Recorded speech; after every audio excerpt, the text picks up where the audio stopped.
in with hello VOD Andes. I don't know if anyone is, but if you are, I hope if you are listening to the VOD, I hope you're having a good Monday. I hope you're having a good Tuesday maybe when you're watching it. Here's to you, buddy. Oh, what I should do, I'm gonna see if I can find some ice cream acid because I am eating ice cream while finishing off a little bit of what I have left.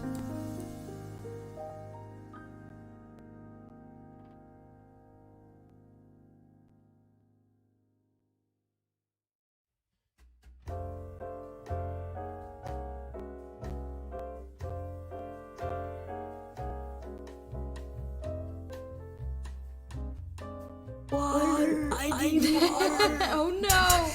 Wait. Okay, I got it. I gotta fix that. Well, at least I know it's kind of working. I guess my debug is still there. Oh, cancel. Hydration is important. No! Hey! Hello, Ariel! Oh no! I need Okay, water. hold on. My hydration alert is going crazy. Hydration is important. Oh my goodness, hold on. I'm gonna turn that off. All right, I'm gonna fix that up. Radio. Happens. Let's see. What page am I referring to? Index. Okay. There it is. Bam.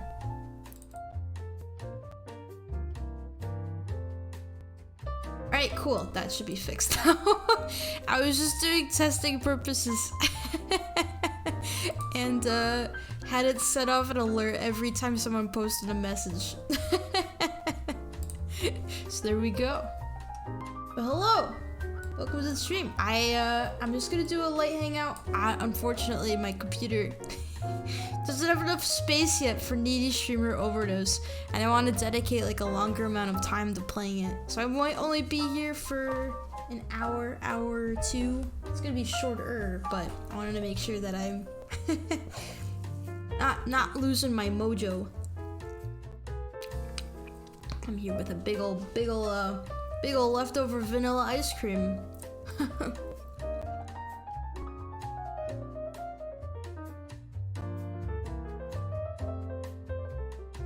Does say I do have a little red block. I don't know if it's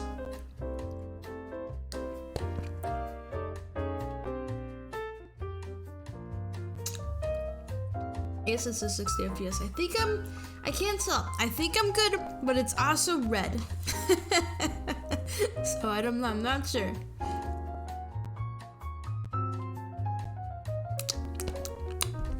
I'm here, hanging out. It's a beautiful. Oh, here maybe I'll do a little zoomy, just to check out the scenery. Oop! I didn't mean to fade it, but whatever. I faded it. Maybe I want to be even closer. There we go. Now I get to look at the scenery. me and my little ice cream bucket, admiring the Boston skyline. It was nice today. It was supposed to be snowy this whole like past week, but it's just been rain, which is its own set of problems. What if I can tell? I'm trying to. I guess it's foggy. I guess like you can't really see the tops of some of these buildings. Still, it's all like nice and bright up. Aw, I love this city. So how's your Monday been? Well, I guess what I'll do. Also, in the meantime, yeah, probably today's gonna be mega chill. I was watching, I was listening to a bit of Coyote, the pink coyote from HoloLive. I didn't realize, but she's been doing morning broadcasts. Like, I think she calls it like Koyo Radio, every twice a week at 7 a.m. Japan time. She gets up and does a news broadcast. I guess it reminds me of Asa Coco, just in that it's like a news broadcast PowerPoint. Fun listening to that. Wait, are you still seeing stuff? Oh! Oh my gosh, I didn't realize you must be like super delayed. If you're just making a comment about the stuff in the beginning, it was like, that's a 2-minute delay. That's crazy. Well, I'm sure by the time you hear this message, it'll be very funny. As you can see my clock in the corner. So you can see how it appears for me. 7:53 Eastern Standard Time. I'm watching out. This is it's almost suffering. It's recognizing just how far away you are. I'll reach out. I'll reach out to you via text. Reaches your hands 2 minutes ahead.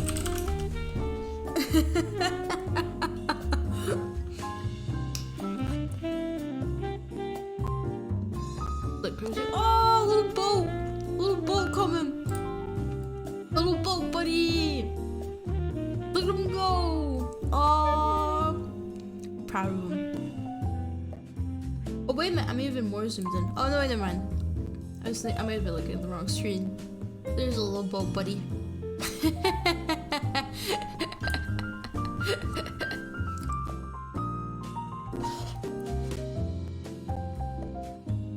I don't know. Is it supposed to be? Maybe, I don't know why it would be my end, but maybe it is.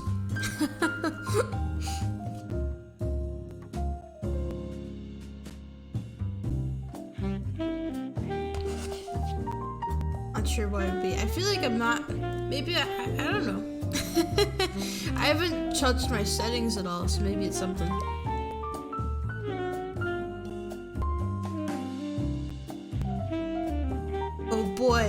Oh boy, you're reaching this part of the broadcast. Anyway, I'm gonna keep talking about Koyori. And then be endlessly amused by the fact that I have teleported into the future. But it doesn't matter, I'm not watching. I'm not watching anything live, I'm just watching the city. Oh, Koyori's so cute. You stole my heart. Actually, I love HoloX. I feel like maybe it's just because it's like it's different, like watching generations in HoloLive that have debuted and like sort of being able to follow them versus like anyone who was before 6th gen. Yeah, anyone before HoloLive Japan 6th gen. I haven't seen them like at the start. So maybe I feel like more of a connection to the 6th one because I remember watching all of their debuts versus like who like had her own, was set in her ways, and I got in like way later.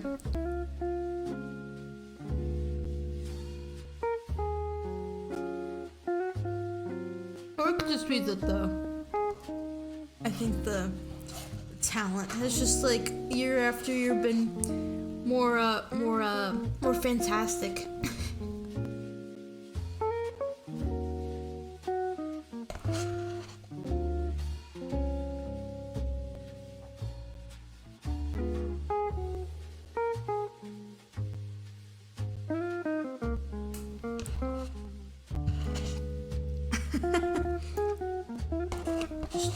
It's still ice cream time. Alright, I think I finished.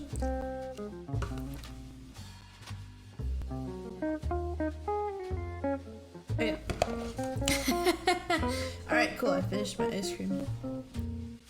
I got myself a big bucket of it because I found this incredibly hype recipe for creme brulee, and I've made it so many times.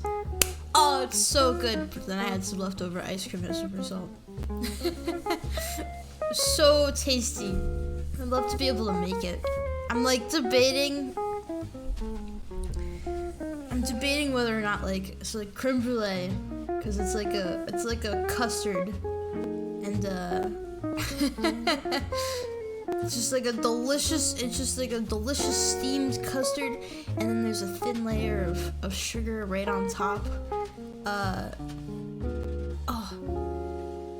Like with traditional creme brulee, you get like the little torch, sear it so it becomes like a nice thin, crispy little layer of sugar that you crack with a spoon, and then you spoon it out, and you got a nice big old bite of delicious egg vanilla custard, and then a little crunch from the sugar.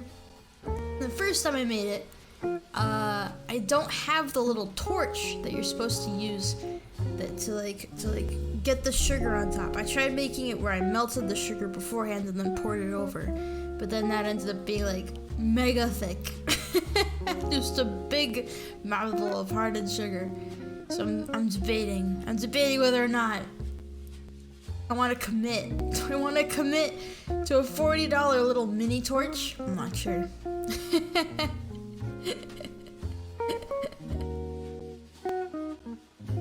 It was I don't know if I want to. I feel like I've already like debated like other stuff that I just want to like frivolously spend money on. I don't know if I'm ready for the torch yet. Just for funsies. If I get it, I'll definitely show it off. You woke up at 5 p.m.? Dang, well, happy morning. Good morning to you that woke up to Asatori with my giant tin of ice cream. I woke up at 7. Doesn't really count though. I like woke up, and then I have to get started on princess duties at 8 a.m. So I just lied in bed for an hour, and then rolled in. So I've been sort of on and off, like busiest day today actually. Today was a good day, like work-wise. Sometimes I have like days where I feel overloaded. Sometimes I have days where I'm like, I'm not doing anything. Not that that's like, it's just like, not like more like I'm not doing anything. More like, not like they're not assigning me stuff, but just like my brain. But it was good. It was like a good mid. Getting stuff done. Not feeling too stressed out about it. Feeling like I'm at a good pace. Things are quieting down. Good old February.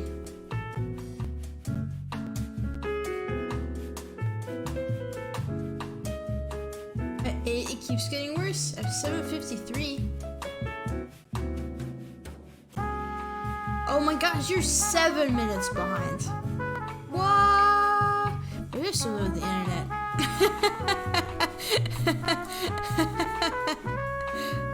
I may just be bugging.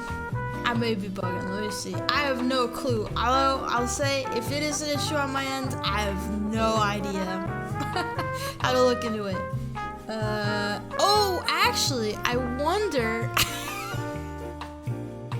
Oh no! I think I know what's happening. I think I know what it is.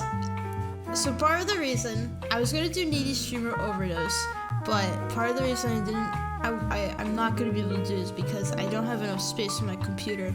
My poor computer is like at maximum capacity, and it always happens whenever I like try to do anything with my Twitch VODs. So today I was like, you know what? I'm gonna do it. I'm gonna finally set together and manually put together my VOD channel. Screw getting any automated scripts going. I'm gonna get those 2 videos I have on my channel right now, because gosh dang it, I lost so much footage last year. I lost a ridiculous amount of footage last year.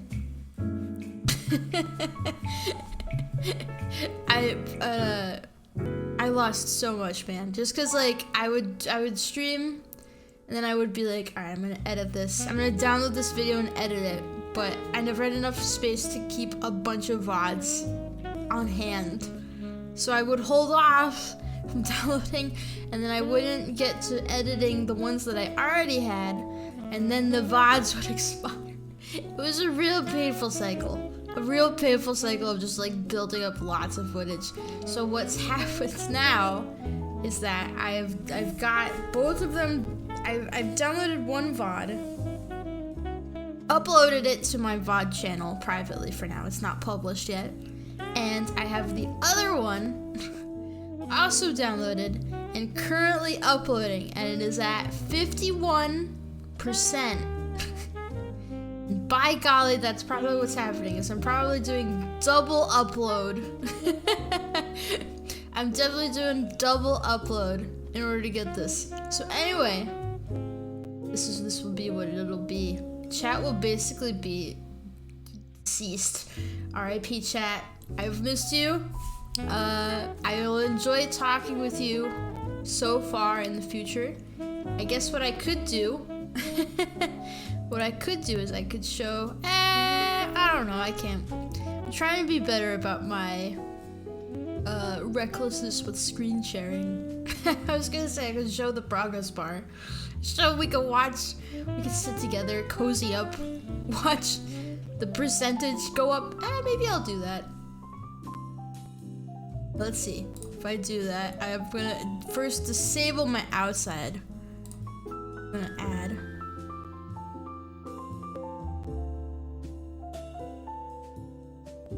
Oh wait, still doing it. Hold on.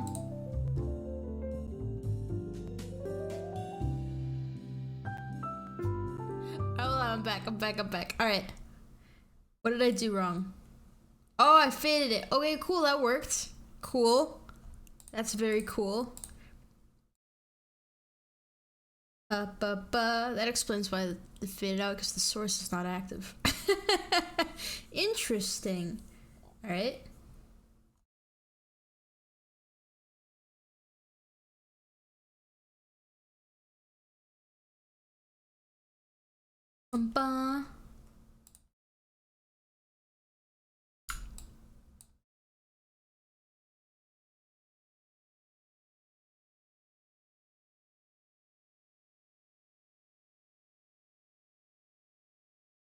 This is very exciting.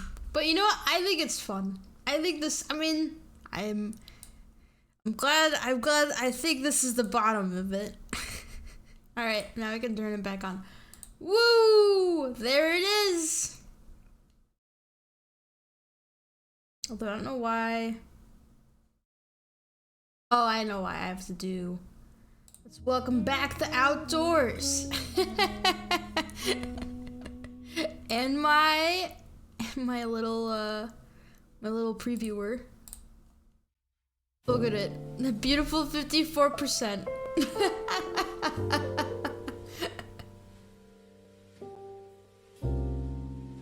5804. Another shoe game perfect 5. Alright, yeah. It's definitely gonna be the upload speed, but you know what? Whatever. I will just simply live in the future. And it'll be like this just for today. I'll vibe. Oh, I know what I'm gonna do. I'm gonna do some other stuff to work on the layout.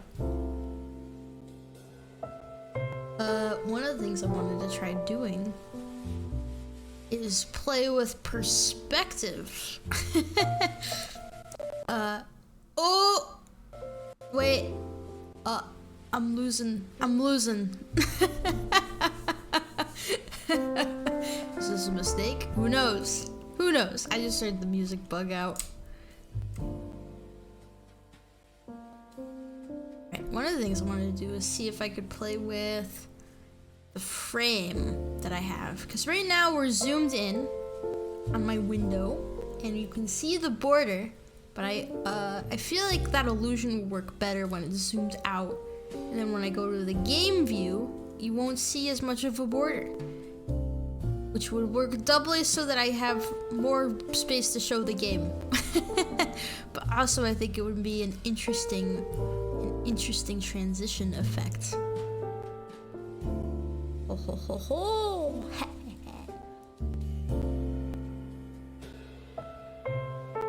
Let's see. So I've opened up Figma.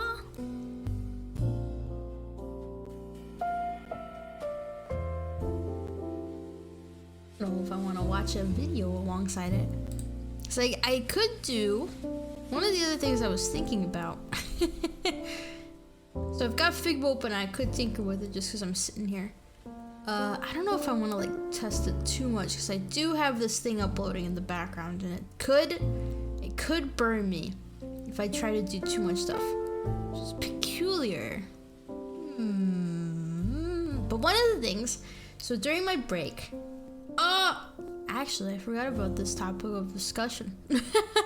It's part of yesterday. So much stuff has been happening while I was away. So much stuff happened. So when I was away, there was a controversy with another. Well, I guess it was the fact that a number of Twitch streamers all started watching TV shows as part of the meta.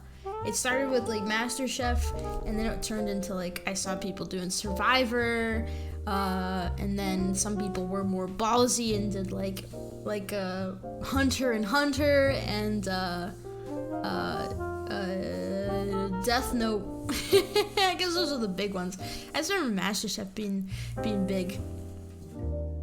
And then the controversy sort of came of like people being like, well, you know, what is this? Is this the new stream meta? It's just sitting and watching television in front of a studio audience for shows that you had no part in producing.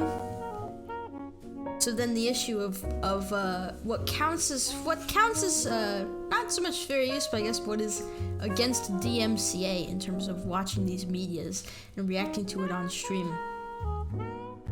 And I really respect Ludwig, and I like his takes on things for the most part.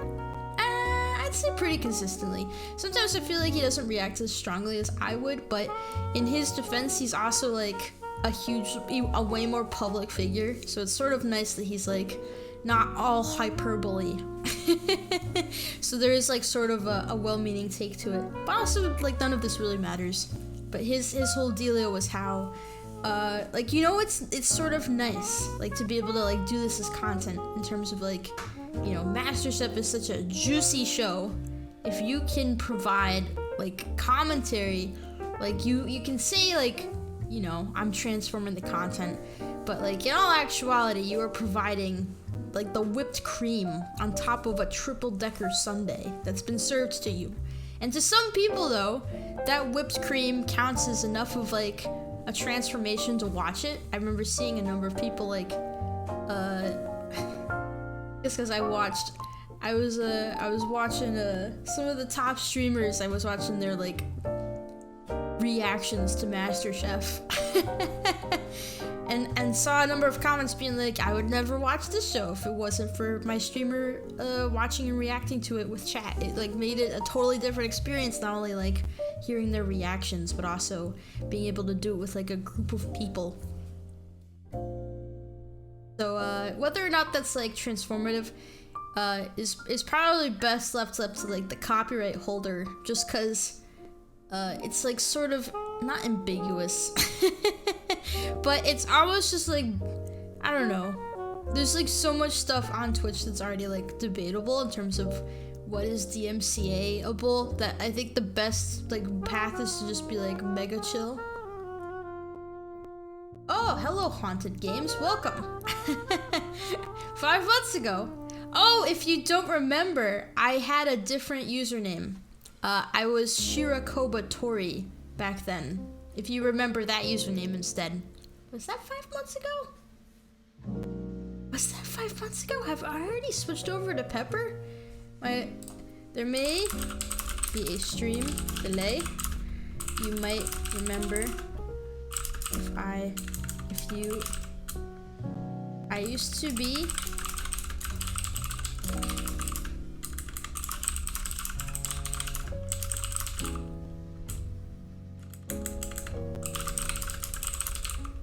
not sure if you can hear.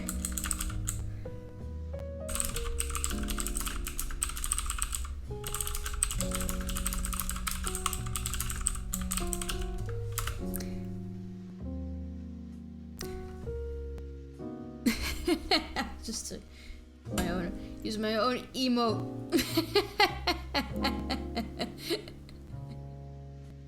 Okay, I'm eagerly watching the 63%. Anyway, so there's like debate over whether or not streamers are like actually doing enough to be able to say that their content like is, I guess, fair use versus like something that can be struck by a copyright holder. And I think the vague sort of answer is that like there's a lot of stuff already that could be struck down if companies like ended up being overzealous, and it's like weird, I guess, to say. I think overall, I think the point of view would be that people who are watching and like streamers in general, it would be like, I don't know, just like chill, just like because like the real people who lose in this situation are like if you think about the companies that are missing out on revenue, but also some of these shows are like decades old. Like Fox is not gonna rerun decades old reality TV shows when everyone already knows the plot twist. They've been on YouTube for a few years already. That's how I watched them back in the day. So they've definitely by now, Fox specifically, like definitely knows like streamers have been watching and restreaming the content to their audiences, and then they maybe came to the conclusion for now, I mean there may be stuff behind the scenes, but for now it seems like the veneer is that, oh well, you know, they're not like, they can't really further monetize the work at the moment. They can sell DVDs of it, but it's not like they're losing an audience. But I mean, we don't know, they could be working on something behind the scenes to try to do some like cross-promotional stuff with Twitch instead. But yeah, I think overall, in terms of DMCA stuff and like rewatching stuff on stream, I think it's just a matter of like making sure to not watch content that has a history of already being struck. But I think as long as it's like on YouTube or like, I don't know, I feel like if it's just like, as long as it's not been previously struck, I think it's fine. I say this because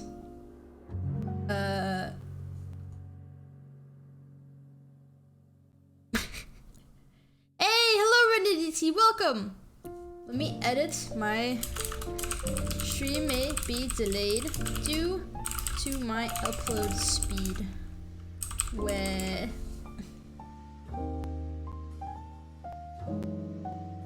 there we go. I've now updated the title. Guess this is like a long-winded way of me saying, maybe I'm just justifying myself, you know? Maybe I'm just like saying this because I have my own plans and I know they could be sussy. I'll describe my plans. When I was during my break, during the time when I was not streaming, I was tinkering on some stuff. I was sort of like trying to come back to my roots of like, what do I want to do is fun, but like what would be like a fun little programming thing I can work on. And I realized I've always wanted to watch, not always, make it seem like a dream. It's been a dream of mine. Well, I did like a anime watch along a while ago, but it was sort of a pain having to set up Toonami. And maybe that would be something I could do in the future again, just to try it out with like a larger size group of people to see how Toonami works out. Actually, I saw there's a Twitch streamer who was actually using it as part of her subathon earlier today, so I'll see how that went.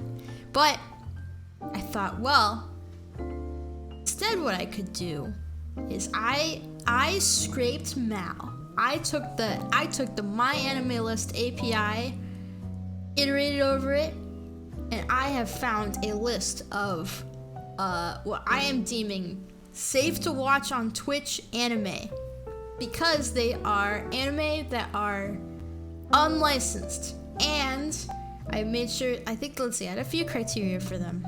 I think I basically just had two.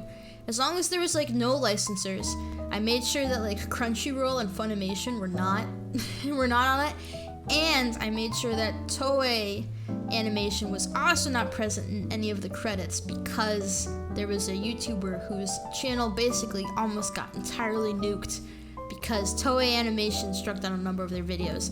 And Joey, Mr. Anime Man, made like a response to that video, and he said that he too was wrestling with Toei Animation in terms of like they're copyright striking. But that means all of them that are left are ones that are in a no man's land of just like probably just like a bunch of hidden gems. Because they are unlicensed. A lot of them are like pretty old. Actually, surprisingly, I could find my spreadsheet. I was thinking there might be a lot of hentai. That is not the case. Actually, I was surprised. There's a lot of like kid anime. I think I let me see if I can find. Let me see if it's in this account. I got a spreadsheet. Hey, hello, welcome no see Plagy. Over the stream. Apologies if you're experiencing a slight delay. I'm just chilling. I'm still watching my little. What's my little download at? 71%. Nice. Unlicensed anime. There it is.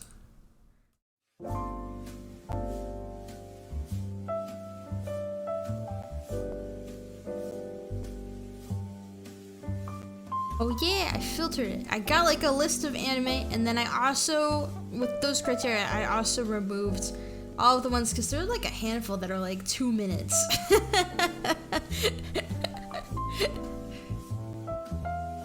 Here, I'll put these, I'll show these images, because I was sort of curious to see like, by category. Let me see, file save as.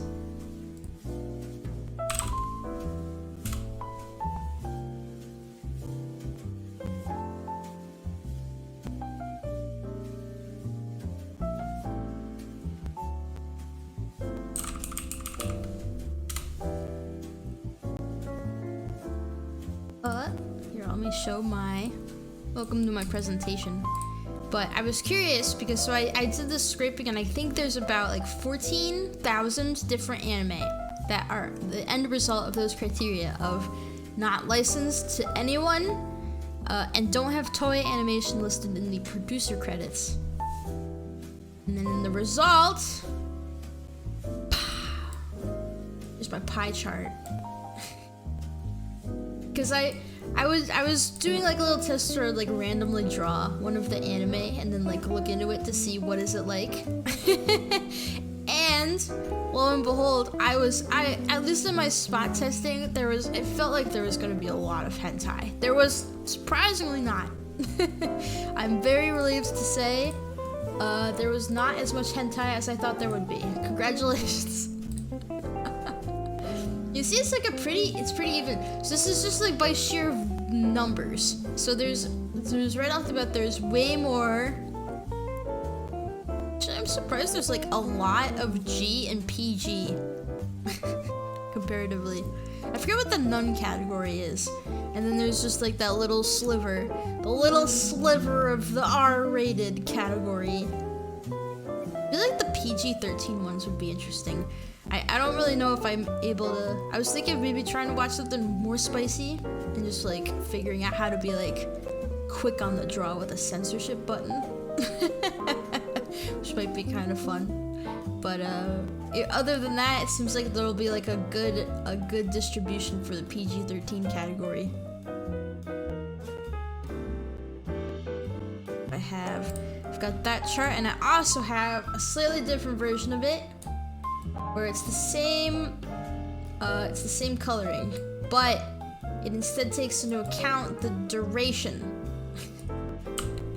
Because there were a lot of short, I would say there's just like a lot of short little animes, like 2 minutes, like literally like a commercial bumper. So here's the second sliver, which makes it look like, oh my, actually, seeing this proportionally, there's a lot of short R-rated stuff. Now that I'm like, oh, I didn't even think about that. The sliver for the R-rated stuff got way smaller comparatively. It's about the same for the nun. I'm actually sort of surprised. Nun was from 3.5% to 3.7%. G-rated got way bigger. I guess there's just like a lot of not only are there a lot of G-rated ones, but there's a lot of G-rated long-running shows that are out there. that fit the specific criteria. But I thought the breakdown was like interesting. So maybe it just like felt disproportionate that there's like a lot more. Actually, oh my goodness, I didn't even realize the hentai slice is so big. And then look how tiny it is. Maybe there's just like a bunch of like 2-second hentai. It's actually kind of crazy to see that, the dramatic.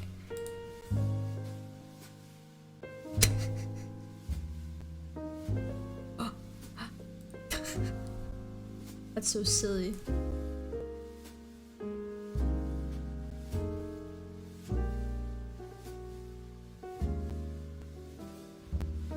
Anyway, thank you for coming to my talk. The whole point, I went down this little rabbit hole. I'd love to maybe do like a deeper dive into it, but I was thinking maybe I could try to do a random anime. I'm actually curious. Maybe I'll just do. I just don't have like a safe way to do it.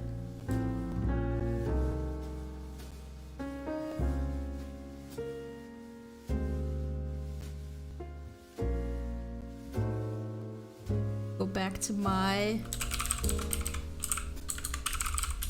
gonna go back to my sheet. I'm just curious to know what happens. What I'll do like for fun is just like select. I've got like a little random thing in the corner. So I get 5 random anime just to see what they are.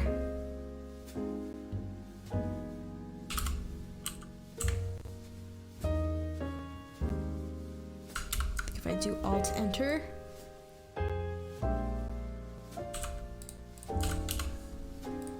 Here's like 5.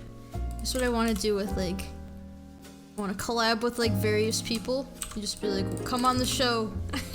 Come on the show and let's watch random unlicensed anime together. Alright.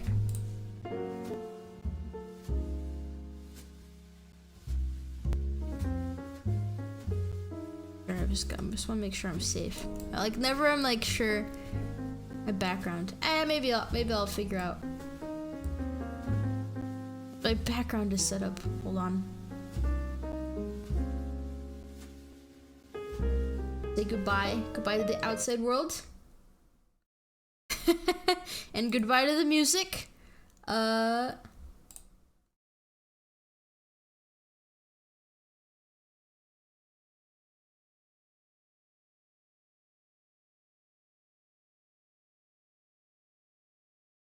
Alright, cool.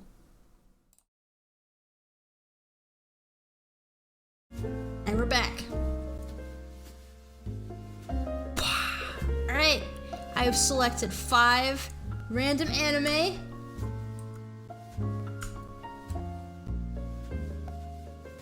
I'm just curious to see what I've rolled. What type of RNG did I hit?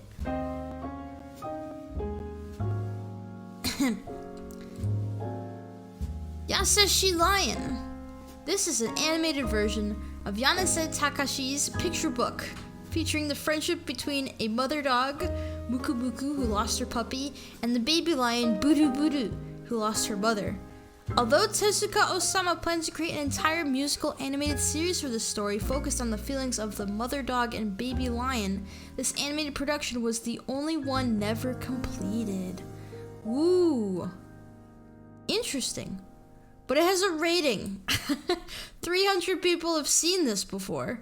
So this is a Tezuka production? It's 27 minutes, but it's not completed. A single episode story, so it's somewhere out there. So we've got a 27-minute, it kind of, I want to say it reminds me of Kimbo the White Lion, but I think it's just because it's Young Animals by Tezuka.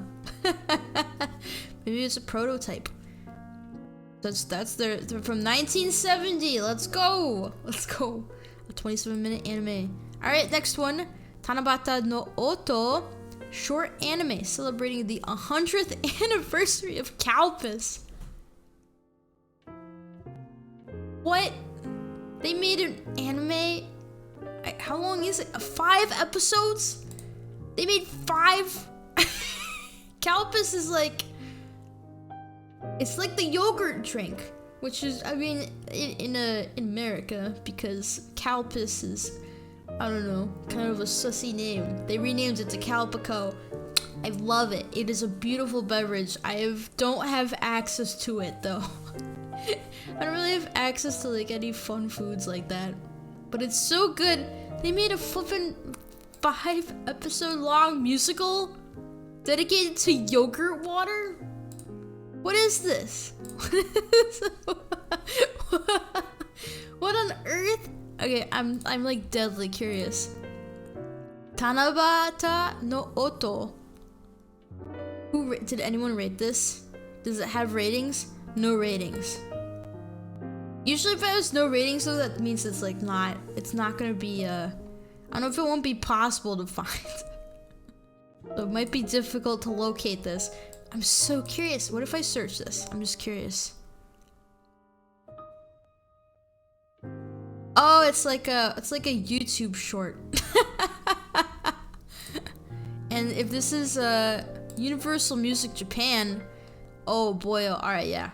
UMG is probably not gonna be safe. Oh, that looks so pretty. It kind of reminds me of the big, like the animated McDonald's commercial.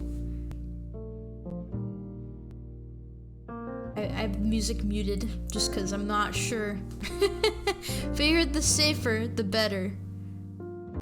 Oh, it's so pretty. Alright, that makes more sense. It's sort of interesting that it has a Mal entry though. So maybe all these like tiny ones are just commercials. Or just YouTube videos. Someone's painstakingly adding YouTube videos to the Mal listing. Anyway, so that's Tanabata no Oto. Number 3, Bright Samurai Soul. In the early years of Japan's Meiji Restoration, a human Ronin must unite with an orc assassin to save an elf orphan from their common adversary. Source Netflix. This is on Netflix?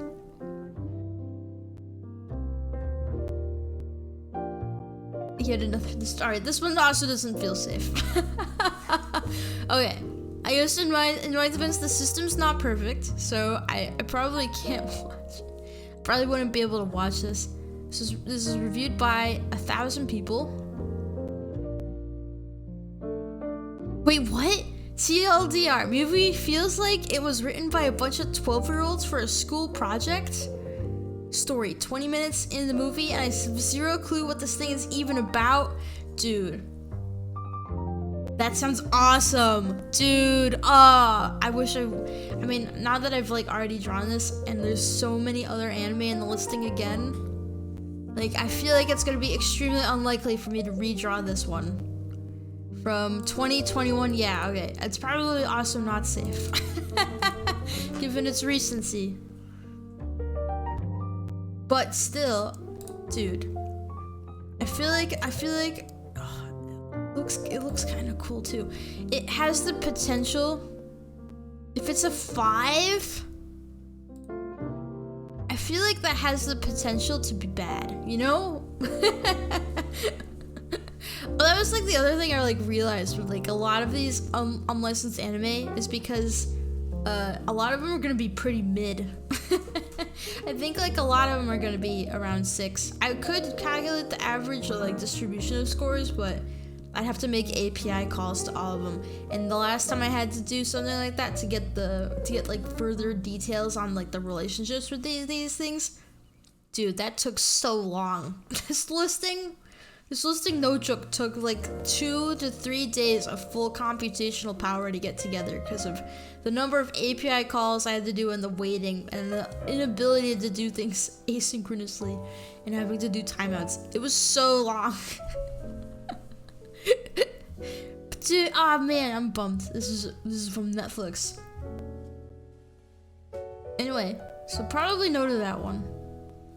And then I got Mile Mike. Oh, it's Chinese. Shenki Hai Tun Dao, 2nd season. Not rated, no synopsis, no background. 26 episodes, 13 minutes each, made for kids. We have no details. Lou and Coco? That like it? I guess that's an anime. Gives me like Wonder Pets vibes, which I don't know if that counts as as like an anime. So I don't know about that one. But anyway. So alright, we've got a total gamble. This is literally a total gamble. And then the fifth one, Karasu no Puta, an anime aimed at kindergartners. The sole purpose of teaching how eating different things makes you poop differently. And how to maintain a regular digestive schedule so as to avoid constipation or diarrhea. Oh, I'm so bummed. I'm so bummed I'm not. This is not like an anime I'm watching with someone else. From the NHK too. Is the NHK safe? Is the NHK like... I think the NHK is like PBS for Japan, right? If it is public. Although I guess Japan has like different laws around fair use and like being able to like use other content for making new content for remixing purposes. In terms of like in America, it's a very weird reference. Anyway, in America, like, people aren't getting arrested for anime review channels. Or for like TV show, like American made TV shows and movies they're not getting arrested for. I guess would be like the more apropos one-on-one. So I think there was, maybe I should look into it though. I just remember hearing one story about a dude getting arrested for making an anime review YouTube channel.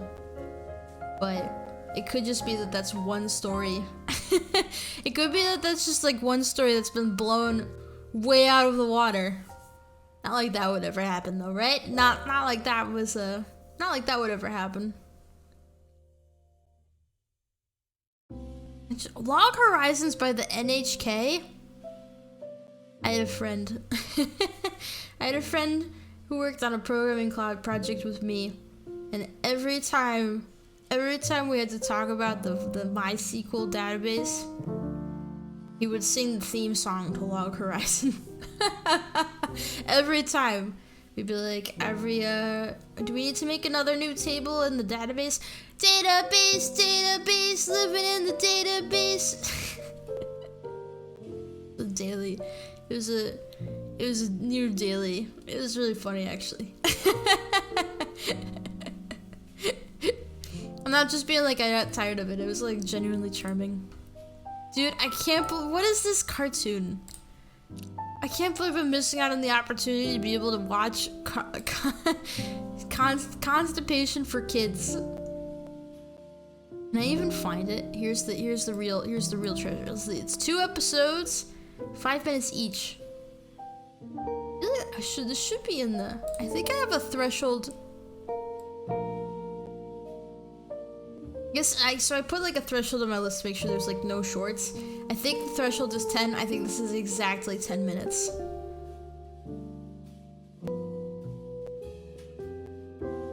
Wait, I can watch it? You're joshing. Dude, you flippin' Google result, Andy. You joshing me with the fake preview. Probably won't be able to find it.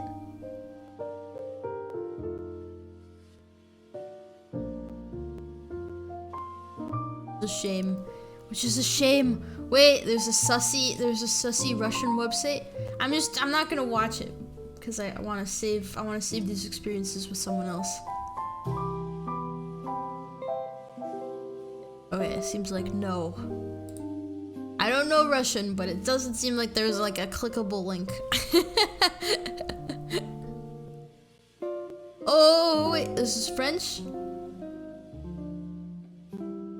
Dang. Oh, now I'm like bummed.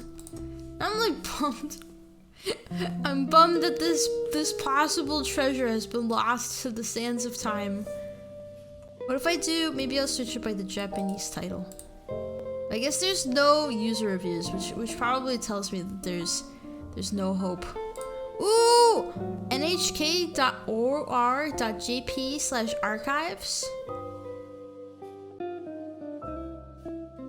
Is this their TV schedule? This is the flippin', oh my goodness. This is a weird find. The NHK stores their TV guides. But like all of them, this is the TV guide for, I think it's October 9th. I think this is October 9th and not September 10th. I think this is Jugatsu Q Nichi? I forget what day is. But I believe this is from flipping October 9th, 1995. See the TV schedule lined up. Hitori te kirumon. Hitori de dekirumon.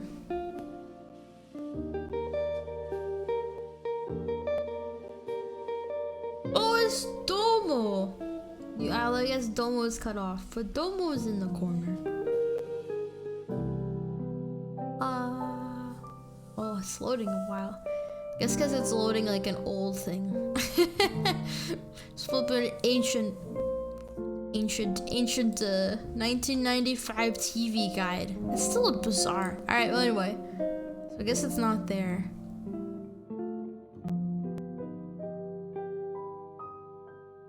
This is Seru Anime? Maybe someone's selling the DVD. Oh, well, it's in French. Okay, I don't trust to say. Alright, well, it seems like the listing, if this was the vibe that I drew, the listing would be kind of whittled down tremendously, considering this one I can't find. This one has literally no information about it. This one's copyright. I can't watch it because it's on Netflix, even though it doesn't indicate in the mal entry. Maybe it just hasn't been updated. This is also copyright because of UMG, and this may be out there. So we basically have one. Process of elimination, we have only one option. This is like sort of what I was thinking about, was just like randomly drawn a bunch of random unlicensed anime, let it roll, see where it takes us, see what type of mysteries abound us. We'll see what type of world lies before us. This is like a sort of like fun little thing to discover.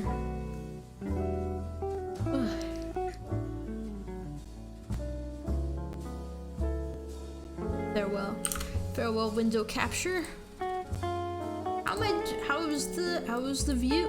How was this doing? 80%. Let's go, baby. Let's go. I'm glad to see this happening. Me and my little VOD pal. Me and my little buddy old pal. That's what I can do. I'll still do the Figma thing. Now that I went down a old anime rabbit hole.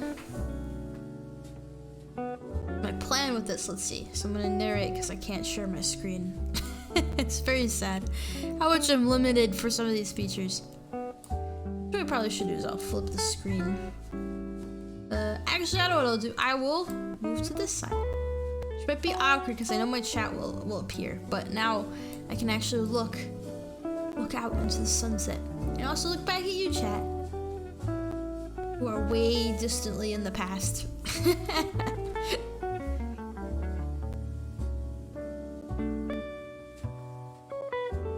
So how on earth do I do this? I would need to crop my image. Maybe I'll retry this. I'm gonna duplicate my frame. And we're just gonna try cropping things. Ooh, that worked, I think. Symmetrical.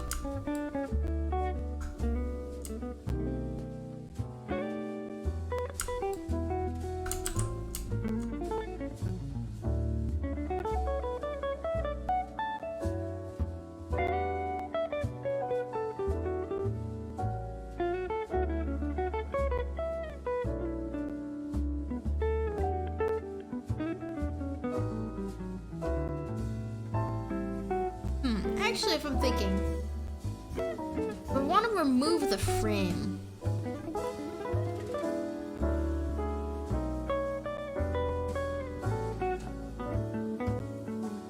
I'm wondering. So if I'm thinking, I actually kind of like how the frame looks in the screen. But I think if I'm trying to do the frame removal, then I probably want to make it so there's, if I have to update my original frame view to not have the frame.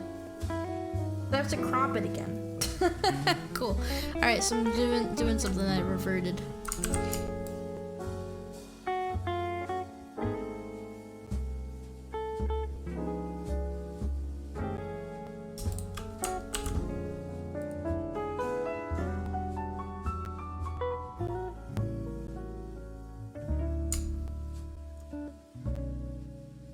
I wonder what happens for remove.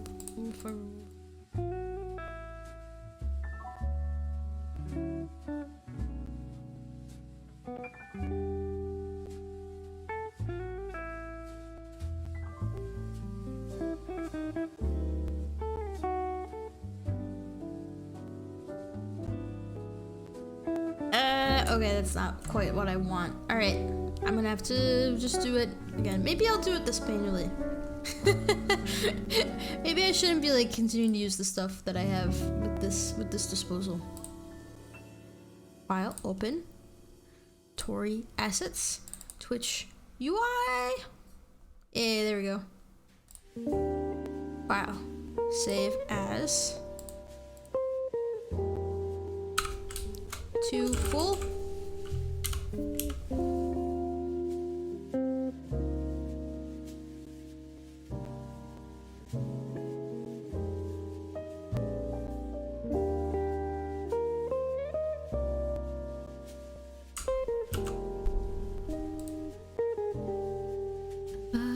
Okay, let's see. So I'm gonna hug there.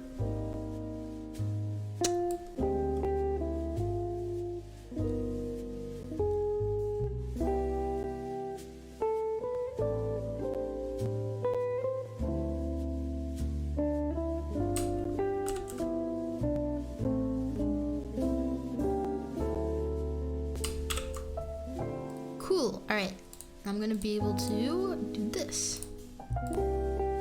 Ixnay. Cool, I've already split it. So I've got the front and the back. What's the front look like? Looks like good. Hey, hello T-Jump. Hello. Oh, I love your SpongeBob emote. Hello. I don't know if you're going to be seeing a bunch of delays. I've been told the stream is a little bit behind, but it's because I've got something going on in the background, and it ended up it may be tanking my stream right now in terms of how fast it's going. I'm doing fantastic. How are you doing? No SpongeBob today just because it's going to be a shorter stream, and I don't have my controller on me right now. So I would need a little bit more time just to get my controller set up. Yeah, right now I'm just doing some little tinkering. Hope you're having a wonderful evening. You can see I'm hanging out here with the Abba. Looks beautiful. It's kind of foggy. Kind of foggy, and I don't know if it's icy. It was like a lot of rain today. Oh, you can see something flickering. Something's happening. I don't know. I just love like looking out on the skyline and seeing like all the little bustling activity. Even I get like pleasantly not surprised, but it's like a fun little zest. Seeing all the little people in their own little worlds that I will never meet, and I will just like, it's like a hard feeling to describe. Maybe I'm getting too ethereal. But it's like, I don't know. These are just like pretty buildings, but inside each of these buildings is thousands of different people, all working hard in their like own life with their own hopes and dreams. And it's just like hard for me to grasp. Sort of, it's just beautiful how simple, how like super complicated, but how like sort of simple the world feels. It's like a weird dichotomy. Ooh, like Max and Ruby. Dude, I flippin' loved Max and Ruby. I used to have There was a book. There was like one book they did. Wait a minute. Wait a minute. Oh my gosh, this is flashing back.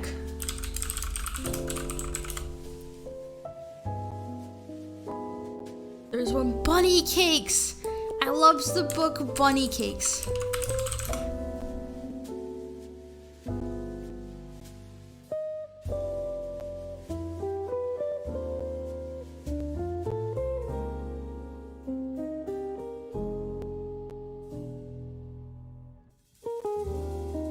I want to see if I can find it, but I remember loving that book as a kid.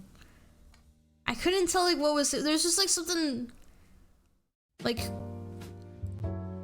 not therapeutic, but like watching them put the cakes together. Oh yeah, it was Max's. I think like Max's was like, did Max literally give his grandma a pile of dirt?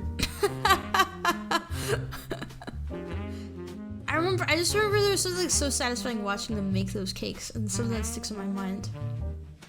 You just choked your speedrun? So my speedrun. Oh no! Oh, my condolences, buddy. You'll get them next time, I'm sure.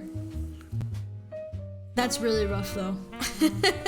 How long do SpongeBob speedruns take, out of curiosity? I guess I can look it up. You're doing the movie game.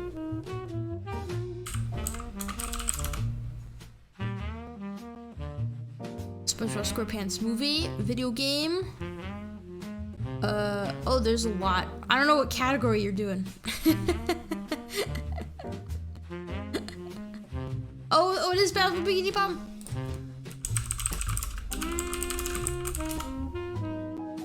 Just like reggae time. 100% is 43 minutes is the max, but it seems like a lot of people are towards the hour mark. Which is still a long time though, that's rough. My condolences, man. Oh but yeah, major kudos to you for being able to do speedruns. I love watching GDQ whenever it happens every half a year. But every time I'm like, man, that seems like so fun. I sit down and actually try to do it. My brain is just not, I'm not a skill-based type of practicer. The amount of dedication and effort to be able to sit down and replay certain segments of video games until you have the muscle memory down, it's so remarkable, and just something that I do not have the patience to do. So I have mad respect for that type of stuff. You lost my run an hour in. I'm sorry, man.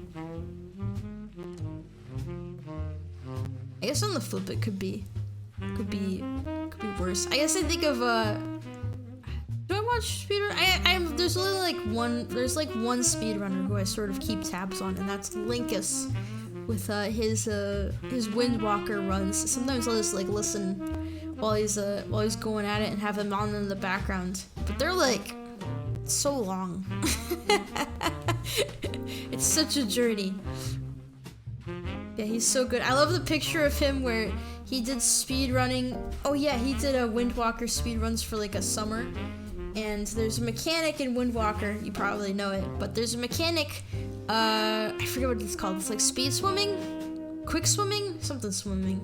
There's like a strategy where you can sort of charge up Link's speed with like a hack where you pause the game, you rotate, you do a little zoop, and then you repause it. You just go back and forth pausing and zooming until finally when you get to a good enough speed, Link will literally, yeah, manual super swim, thank you.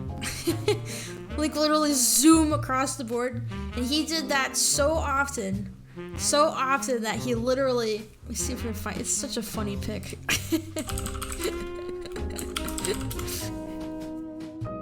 It literally looks like a still from, there's like a, I mean, I don't want to discredit, I don't want to like, it's just such an impressive, let me see, okay, this is the picture. Look at this! Look at his arms! Like a meme! What is this? literal, it's literally like twice the size of his other arm.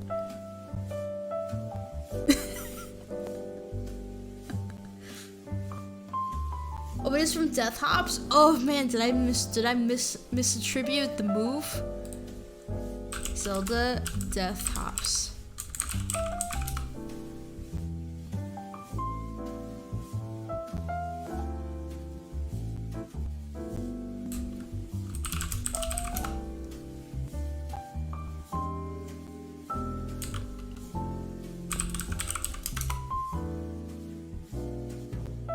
You need to mash the A button at 13 clicks per second?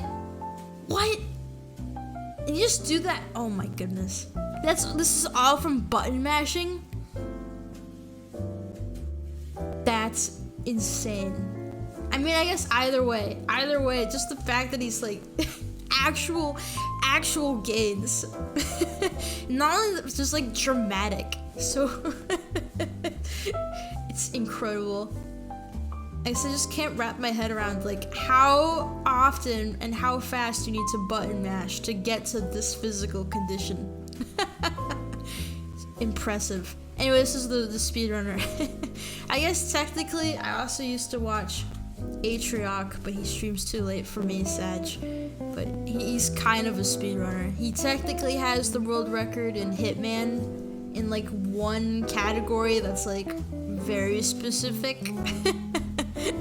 Not to knock his skills, but it's just like, I don't know. He's not really known for speedrunning. He's more of a regular Twitch streamer who happens to also be a grinder at video games. Wait, you learned Windwalker? Oh, nice. I have never played Windwalker. Yes, also to my testament, I guess I've said I've listened to him in the background doing his speedruns. In all honesty, I don't know what happens in that game either. I think I only like remember the first segments because I think I've usually watched him when he just restarts the openings over and over again. I guess I can sort of figure out the plot, but I've never played or beaten it, but I've heard people love it. You hate it? Oh snap! What's your spicy meatball of an opinion? I've not played Windwalker. I did get Phantom Hourglass, which was the DS game. That was the successor to it in the plotline, and I beat that game flipping 8 times. Boy, oh boy. I think it's the only game that I've like beaten excessively. Just replaying it. And that game I think was fine. I beat it 8 times. I would say I don't really remember. There's like one section that I sort of hated because it was like a timed area and you had to sneak around and you had to replay it like a bunch. There's a lot of backtracking for like one area, which was annoying, but I think like the rest of it was like fine. Too hard? Sorry, not too hard. Too long and hard. Oh, it is long and hard. Oh, wait. Fine running for 2 hours, not 6. That is fair. I mean, there's me. I definitely couldn't be able to run.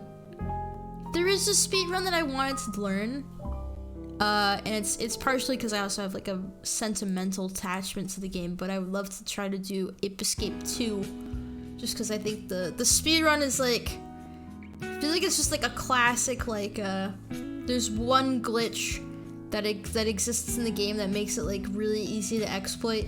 You can like use a weapon to like phase through the walls and basically fly everywhere. I think the speedruns for that game are also like reasonable. Like sometimes it'll be the opening speedrun to GDQ, and I think it's because it's like a easy,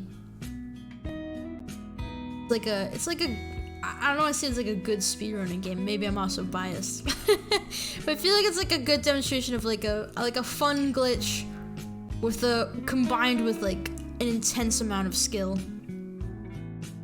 Let's see, any percent. Oh, that's impressive. Any percent Ape Escape 2 is 50 minutes. Where's Hornlets? There's Hornlets. Hornlets is the runner that I usually associate. He has a time of about an hour for his personal best. It's about an hour long for the speed run. So this is like a good length. And so when I think of speedrunning, I think of Ape Escape 2 and Monkey Ball.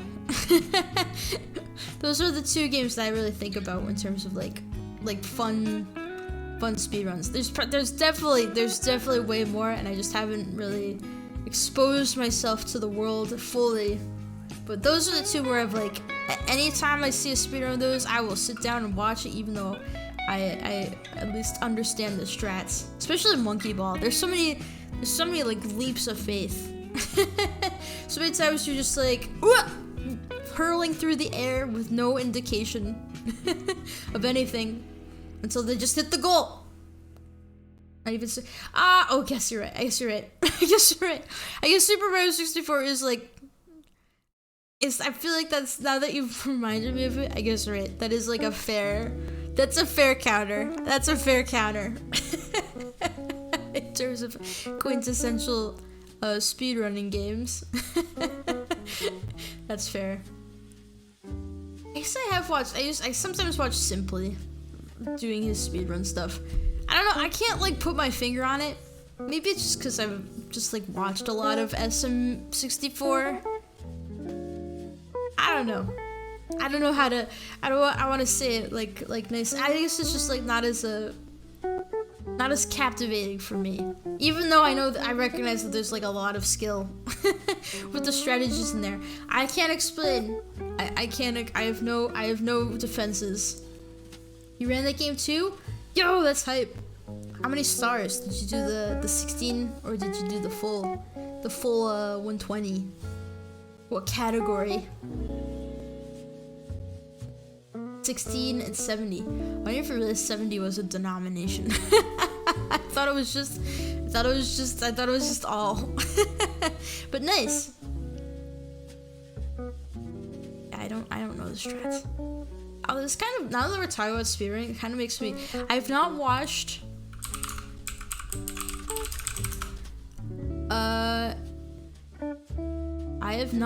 a lot of SummoningSalt videos. I've been told that they're very good. I think I watched one of these, but it was like through someone's media share on their Twitch stream.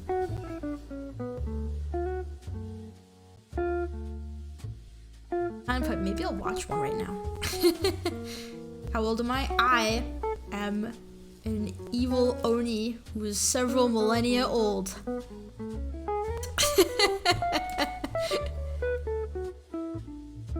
mean, there's context clues. I'm sure you'll be able to figure it out someday.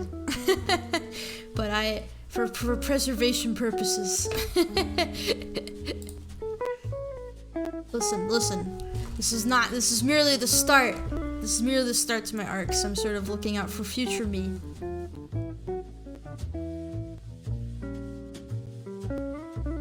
Curious though, what if I do?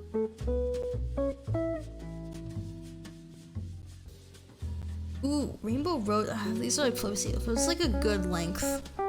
Wii Sports Resort Golf World Records. I have no idea what to expect from that. I'm gonna do that. That seems like fun. Pew! Let me adjust some of my little square. My square somewhere. Maybe I'll hide it. I'm gonna hide my percentage. Oop,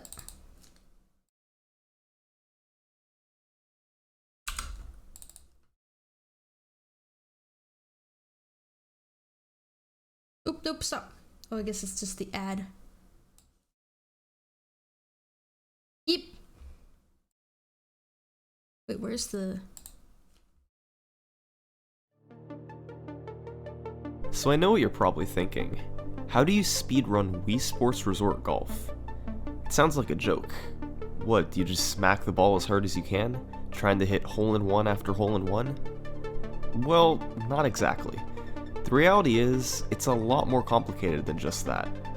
You have to plan all your moves ahead of time, make on-the-spot calculations while under pressure, aim with impeccable precision, Hit incredibly difficult shots while knowing you're on world record pace.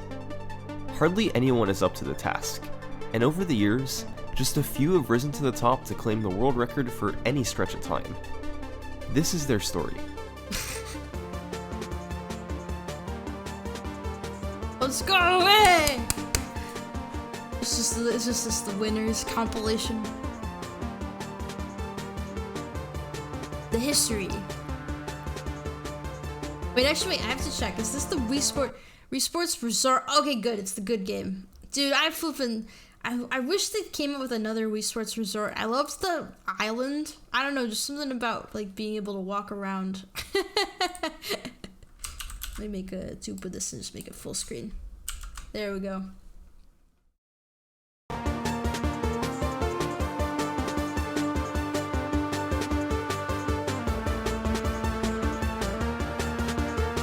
Ooh, noted. I'll check out that video. Hopefully my upload will be done. Wii Sports Resort Golf is a strange speedrun. Given that it's a Wii game, the way you take each stroke is by swinging your arm using the Wii's motion controls. The harder you swing, the further the ball goes.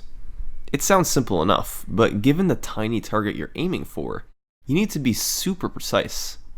You can also pick which club to use. Drivers and irons are best for long shots, while wedges and putters are good for shorter range shots.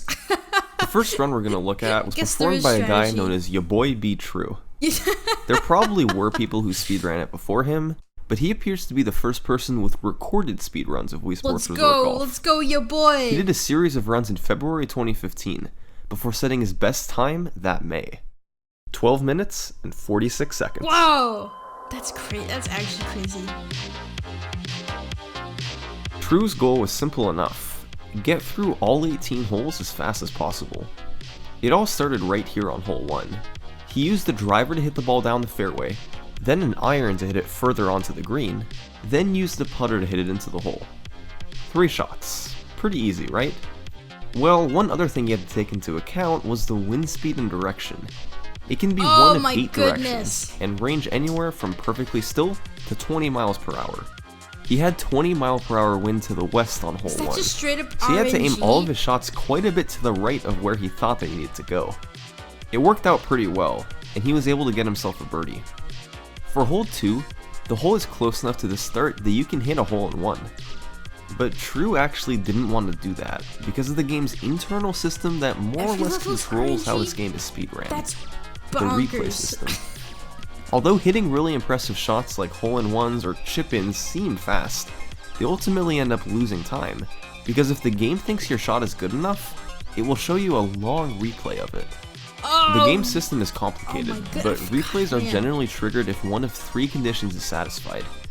If you chip the ball in off the flag or have the ball hit the flag and land close to the hole, if you putt the ball from far away or with a curved angle, or if you hit the ball from very far away and it either lands in the hole, like a hole-in-one, or lands within a few feet of the hole. The distance the ball can land from the hole and still trigger a replay depends on how far from the hole the shot was from. So, True's strategy for hole 2 was to hit the ball onto the green, but not so close to the hole that it triggered a replay, then put it into the hole. He did so successfully. On hole 3, he accidentally hit a tree, but was still able to get a solid birdie out of it. On hole 4, he missed a putt on a shot that might have triggered a replay if it went in. Then on hole 5, he overcompensated for the slope of the green. Holes 6 and 7, on the other hand, featured long putts that just barely made it in the hole. Hole 8 featured an interesting situation. He hit it super close to the hole, but then it started rolling. No! Oh! Since it took so long to stop moving and go to the next shot, it actually would have been faster to land further away. That's It's just another insane. example of the accurate shots not always being the That's such a fastest fascinating ones. breakdown to say the being fast is not the same as being good at golf. Like, I feel like that would, at least with the stuff that he's demonstrating here, that's crazy. That's crazy. I mean, not crazy. I mean, it makes sense. It's just like a different way to think about it. That doing better on these shots makes it worse.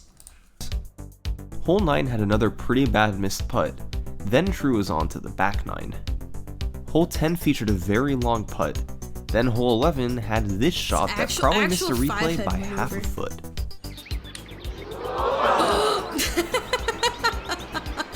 Nice approach! Hole 12 has two paths you can take. You can go to the right around the fairway, or aim for this tiny patch of grass on the left. The left path is ever so slightly faster on average, but depending on the wind, the right path is sometimes the better move. True went to the left and made it through. Hole 13 is an example of how a bad score can still be fast. True's first shot landed in the bunker, but that meant it didn't roll after landing. So he was able to really quickly set up for the second shot, then tap it in on the third one. Remember, a worse score on a hole doesn't necessarily mean it was slower. Hole 14 is infamous for its trees that line the portion of the course you want to aim at. True hit one with his first shot, but still converted it into a birdie after a nice shot onto the green later on.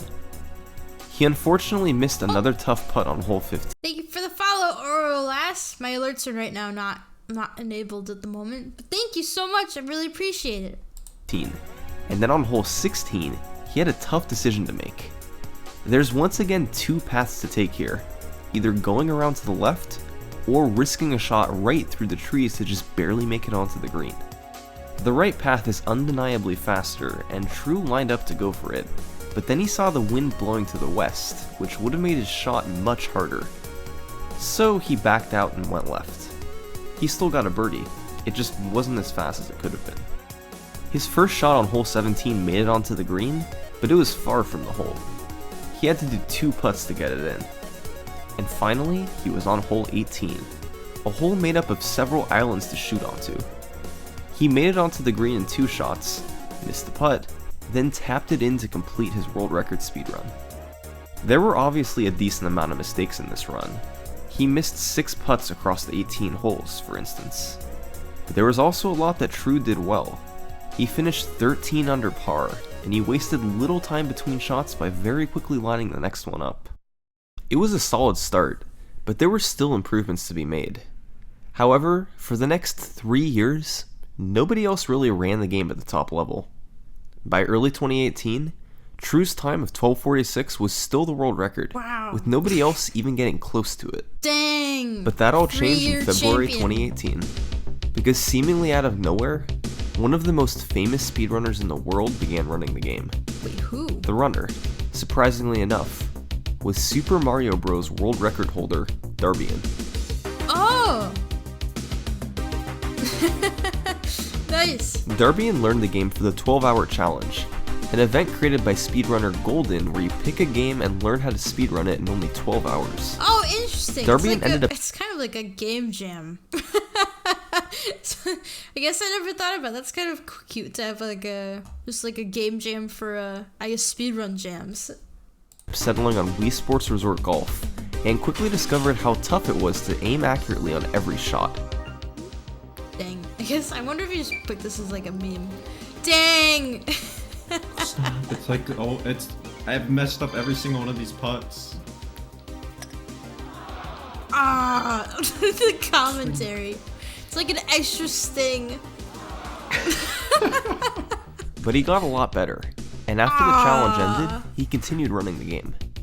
He found success with it, lowering his personal best down close to the world record using mainly the same strategies as True did. As of February 7th, he was just 5 seconds behind the record. What? Later that same day, he got a run that was ahead of the record by 5 seconds thanks to a really accurate shot on hole 2.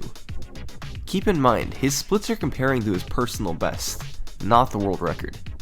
He missed an easy putt on hole 4, but the record missed a putt on both holes 4 and 5. So after hole 5, Darbian was 15 seconds ahead of True's record. Unfortunately, the next few holes were less than ideal. I should have. No, that was bad. Yeah, that's a little too much. Too much in the juice department. Too much in the juice department. He lost 26 seconds over holes 6, 7, 8, and 9. That meant he was 11 behind the record, but there was still a lot of time to save. True had some missed putts and other bad shots in the first half of his back 9, so Darbian got to work bringing it back.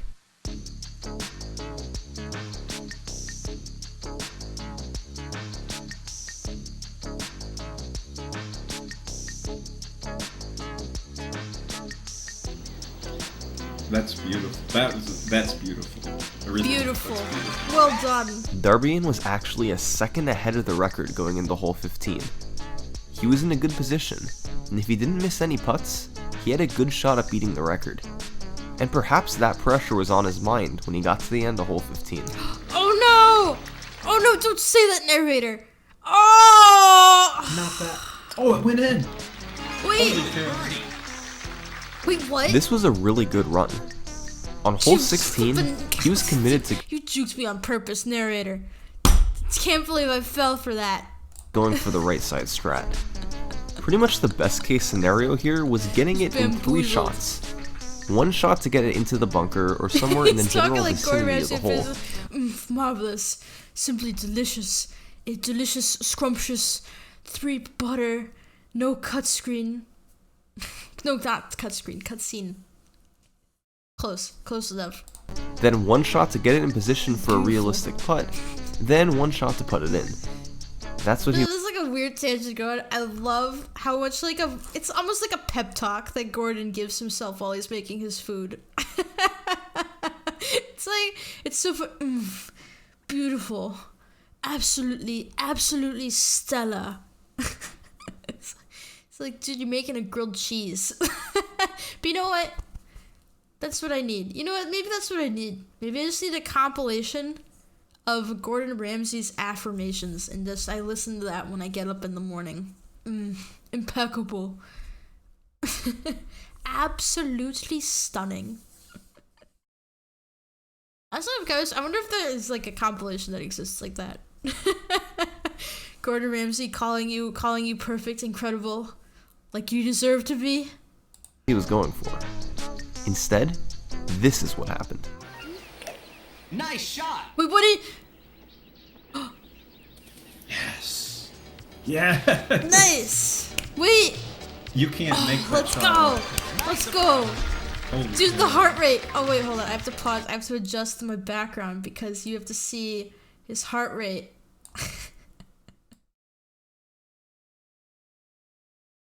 I'm gonna adjust that, but you just have to see it's 114.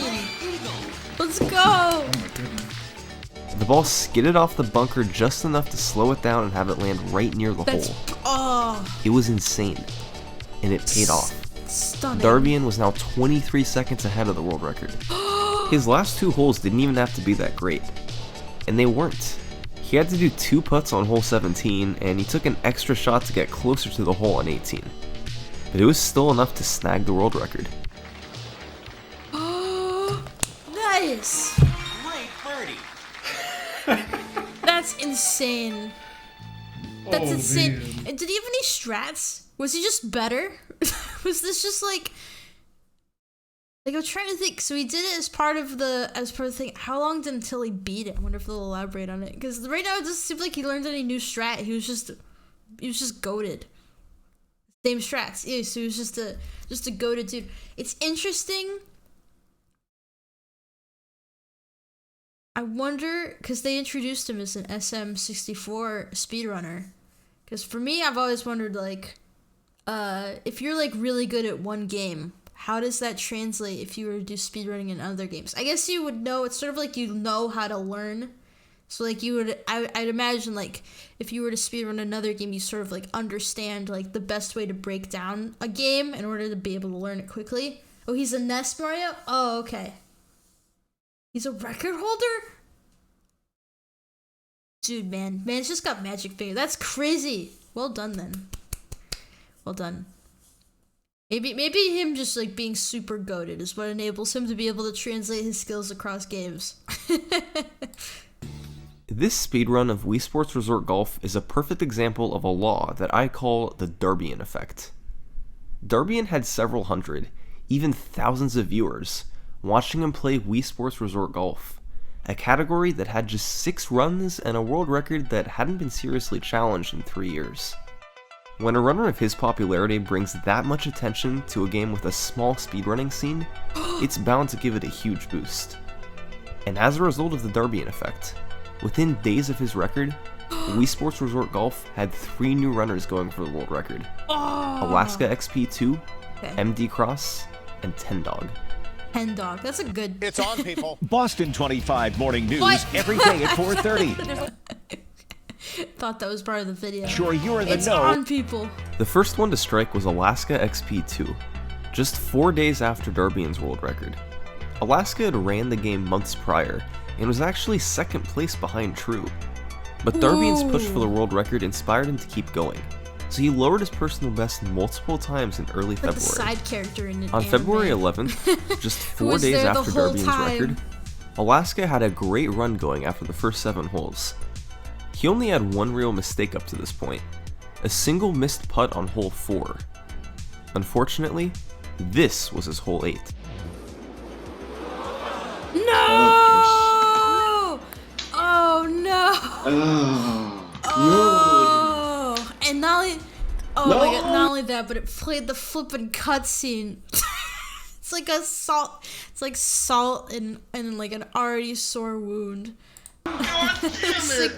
Sigma. Thankfully, Alaska cleaned up the run quite a bit in the back 9. He hit this super long putt on 13, then actually matched Darbian's insane hole 16. After a par on 17 Dude, I and a hope birdie that on hole 8 18, doesn't burn him. Alaska had himself a new world record. Oh, nice. Okay, so that ended up. Oh, dude. MD Cross was next. He had a unique skill set. He quickly became known for being extremely good at hitting shots, but struggled to avoid replays and use the best routes. For example, take this. That's so funny. That's so funny. So again, objectively, this guy's gonna have the best golf score, but the worst time. That's suffering from success. This run of his on February 13th. He nailed putt after putt in the first 9 holes, but then accidentally hit this shot on hole 10. Oh no. No way. It triggered a replay that lost him time. And then 2 holes later on hole 12,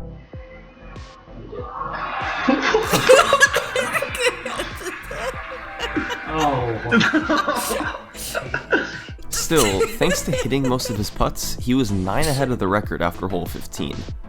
He didn't get the insane hole 16 that Alaska had, and he missed a putt on hole 17, but an excellent hole 18 was just enough to beat out Alaska with a 12-19.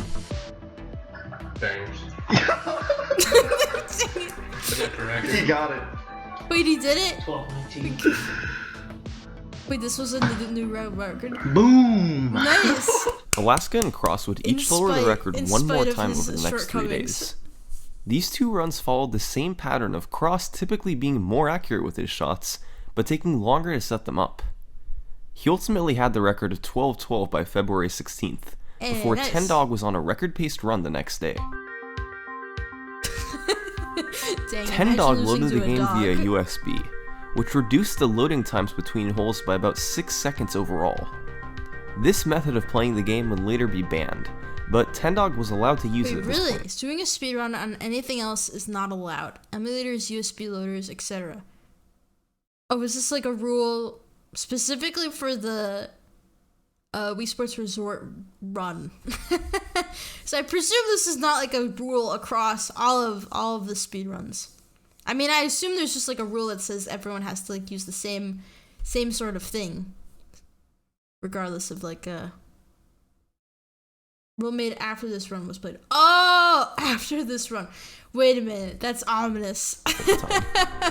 Anyway, 10 Dog missed a putt on hole 5 and he triggered a replay on hole 6, but was even with Cross after the front 9. After pretty much maintaining his pace, he got into hole 18 just a few seconds behind the world record.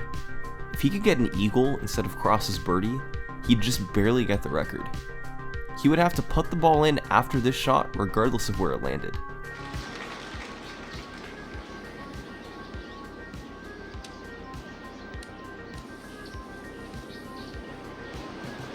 This was going to be tough.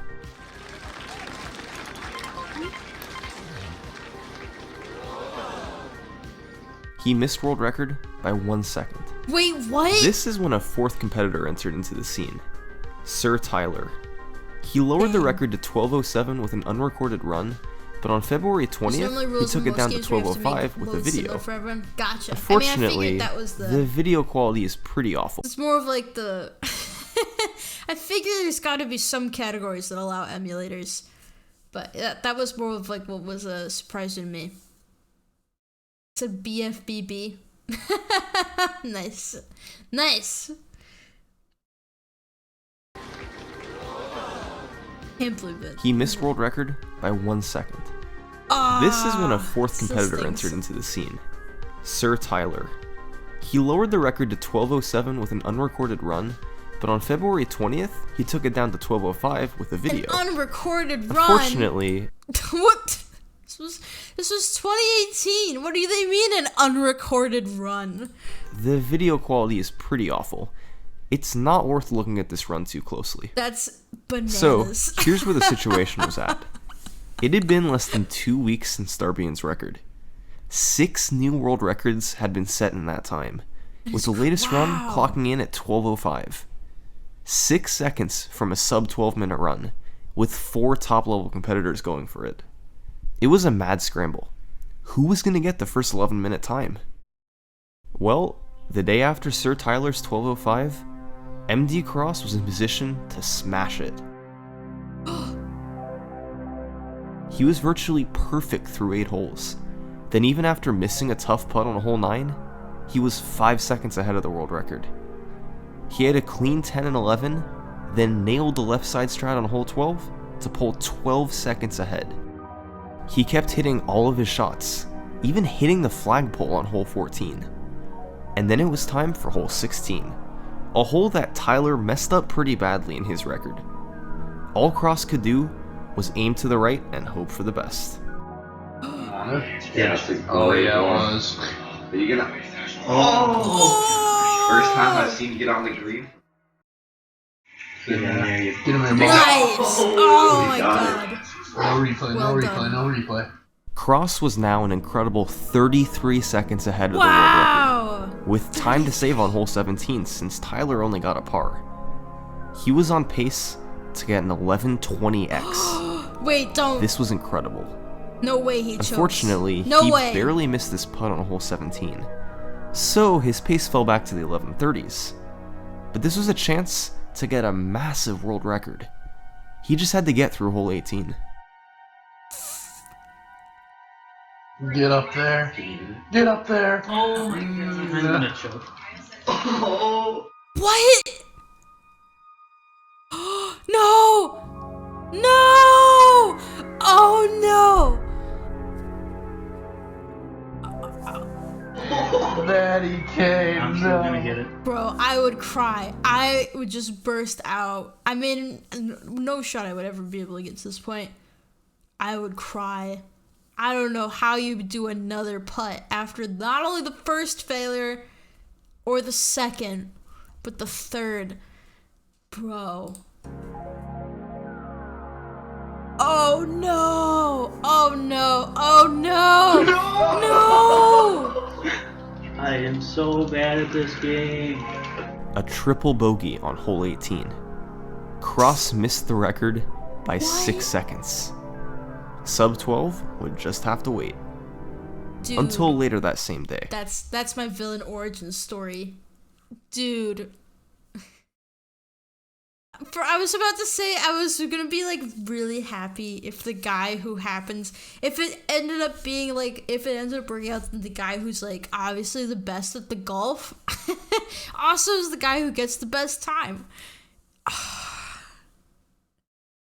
It's so sad. Dude, that is, wow. Absolutely heartbreaking. Oh, you got some 12. You got some 12. Wait. Oh my Hey, yeah, you did it. Holy shit. Oh, thank goodness. Oh, I think it was the same day too. It looks like it's the same hoodie. And so, Cross had just barely taken the Let's record to go. a sub 12. 11 minutes. But it clearly had the 59. potential to go much lower. Cross triggered a replay on hole 5, and holes 7 and 14 were pretty disastrous. Besides, he just had a run that was on 11:20 pace going into the last few holes, and even that run wasn't perfect. So yes, there was an 11:59, but the community's work wasn't done yet. The top 4 runners were all still there, ready to take the run lower into the 11-minute range. So, over the next few weeks, here's what they accomplished.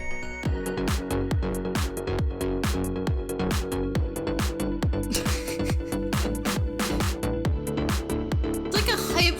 It's such a hype montage, but it's also just golf. Feel me? It's really exciting, but it's also golf. Hey, let's go. Let's do a golf clap. Let's do a golf clap.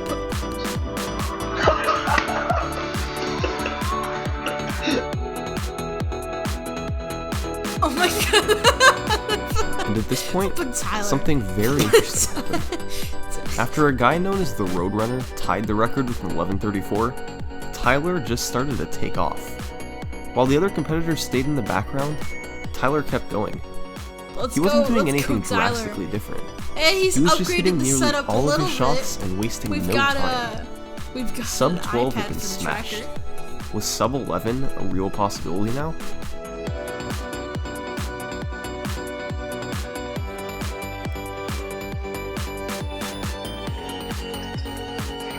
Hey, nice job, Tyler. And then, something big was figured out. What?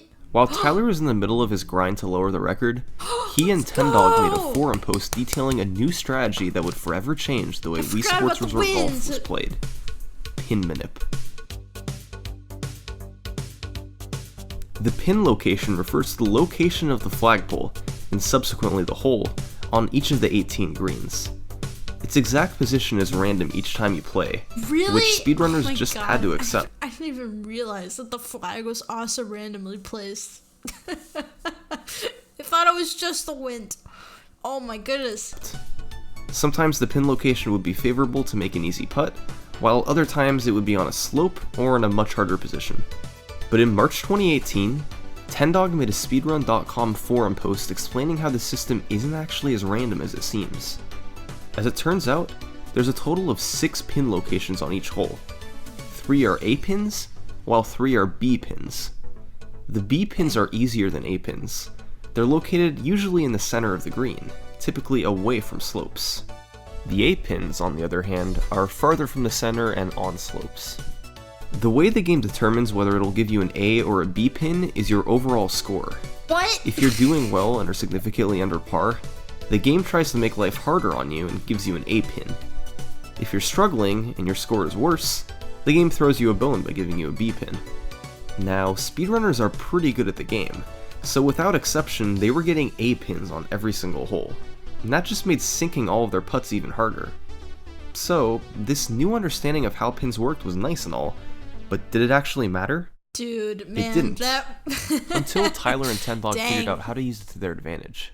Water strats on hole 1. Oh, it's a good song change. The game forces you to give up and move on to the next hole after missing enough shots. So on hole 1, you could just hit the ball into the water over No and over way. again until you No moved on way. to hole 2. It takes 6 shots to get a give up on hole 1, and this is about 4 seconds slower than the traditional strategy of getting a birdie. However, it also puts your score at +8, meaning you're set to get the easier B pins on nearly every single hole until So the they're end. gonna use the water. So, oh, that's so even though you interesting. lose a few seconds on hole 1, That's so it made funny, life though. way better in the long run. All of those missed putts from previous runs would now become a lot easier. Oh, so you tank your score heavily in the beginning. So that's why you start off by sinking a bunch of stuff. Okay, so they're not gonna constantly be tossing balls into the water. Man. In manip to his advantage, Tyler kept doing attempts. He got an 11:07 unrecorded, and then on Stupid March camera. 19th, he got a great run going early. I feel like He did if the you've- give up if on you've hole broken, 1. If you've broken the world record, like how many times has he done it? This is his 5th time. You get yourself a capture card, please. You've beaten the record 5 times. Then kept moving. Thanks to better pin locations, he was getting birdies and eagles on a bunch of different holes. It wasn't perfect since he still did miss a putt on hole 7, but in general, it was obvious the pin locations were helping a lot. He got a couple pars in the back 9, but still had a slim chance at sub 11 after a solid birdie on hole 16. Hole 17 was another birdie, and then he answered hole 18. If he could get an eagle here, completing the hole in 3 strokes, he had a shot at sub 11, but he needed to play perfectly. Great shot. That's definitely over there. I'm gonna have to hit a... need a 5-iron with Wait, all the where's backswing the... I can get. Oh, he has to go through multiple islands. Yes, that's good. Tell me it's good. Oh god. Yes. Let's go! Oh, yes. Oh my god. Just barely. What? 10:59.1. Sub 11? And so, the Wii Sports Resort Golf World Record had been brought under 11 minutes. It's important to keep in mind that this still happened in March 2018. Darbian's record was just a month and a half earlier. What? Over the course of those 6 weeks, everything had changed. 19 new world records were set incredible. by 6 different runners, lowering the record down almost 2 full minutes. But after this 10:59, Tyler and most of the rest of the community took a break. He was cemented at the top of the leaderboard, with nobody else coming within 30 seconds of him, and he lowered the record down time and time again over the past month. And so, Oh my goodness. for the first time since Darbian's record, the world record remained stagnant. For 1 month.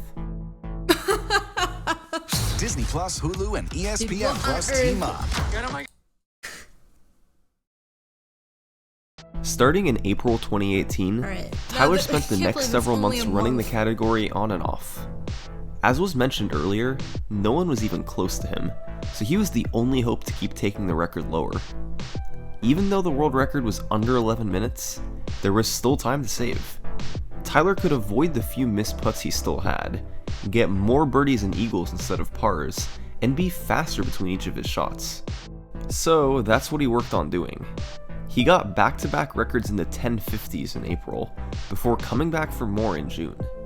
He had a run that was 13 behind the record after the front 9 thanks to some missed putts, but went all out in the back 9. Birdie after birdie, with eagles mixed in too. It would end up being a huge world record of 1040, and given how far behind he was early, this run proved that a time in the 1020s was possible. Dang. Some more months passed after this record, but in September, something absolutely insane happened. Something that There's nobody already could been have so seen much coming, insane stuff. that changed the way viewers would see Wii Sports Resort Golf speedruns. Wait. Tyler got a capture card. Armed with a clear video feed, Tyler would continue doing attempts and lowering Well played. Well played. the record over the course of 2018. His attempt counter showed that he had done more than 13,000 runs thank of goodness. golf. That's a lot of attempts. And a few months later, he would begin using a trick that gave him just slightly better odds than a new record: wind manip. Makes sense. I guess so In they March figured out- 2018, Let's Tendog go! explained how, Okay. just like the pin locations, the wind wasn't entirely random either. As was mentioned earlier, there's 8 wind directions. The game is forced to select one of the 8 directions for each of the first 8 holes without repeating any, then do the same for the next 8 holes, before 2 random directions for the final 2 holes. So, whichever direction you get for the first hole, you can guarantee you won't see again until at least hole 9. This comes into play on okay. holes 3 and 5, 2 holes where generally eagles are only possible if the wind isn't blowing south in any of the 3 directions. If you get a southern wind on hole 1, that means that specific wind direction was eliminated for holes 3 and 5 And too, hole 1, you're since it can't already be repeated. water dumping. So, if Tyler saw wind on hole 1 that didn't point south in some way, he would immediately restart and try again, There we hoping go. to boost his Yeah. odds by a bit by taking one of the southern winds away. Naturally, this would increase his attempt counter since more than half of his runs were reset just seconds into it. It also is convenient because of a new timing method that runners began using. Runs used to start upon selecting 18 holes from the menu, but now started upon pressing restart. That meant the timer now started with about 3 seconds added to it already to compensate, since the game begins quicker after hitting the restart button. Over the next several months, Tyler took a few seconds off the world record. There were highlights such as this run, where he got eagles on holes 3 and 5, but missed several putts after, before bringing it back with this shot on hole 18. I appreciate your contributions, Tyler. Hey, let's go! Chip in for Albatross. That's awesome.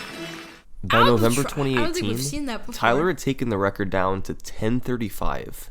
Nice. He had set the past 13 world records in a row, and quite simply, seemed untouchable. He had a 43-second lead over second place, and the odds in any of them catching up were minuscule. It's remarkable to see someone this dominant in a game for this long. You occasionally see it in people like Andrew G with Super Mario Bros. Or Arcus with Ninja Gaiden. Just like them, Tyler had no rival. He was just too far ahead. And there was only one person who could stop him. Is he back?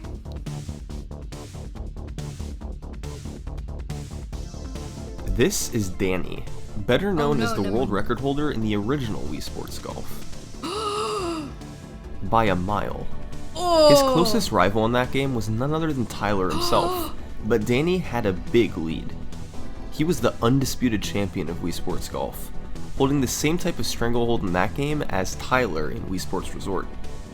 Everyone was waiting for him to start playing Wii Sports Resort Golf, and he finally began in March 2019.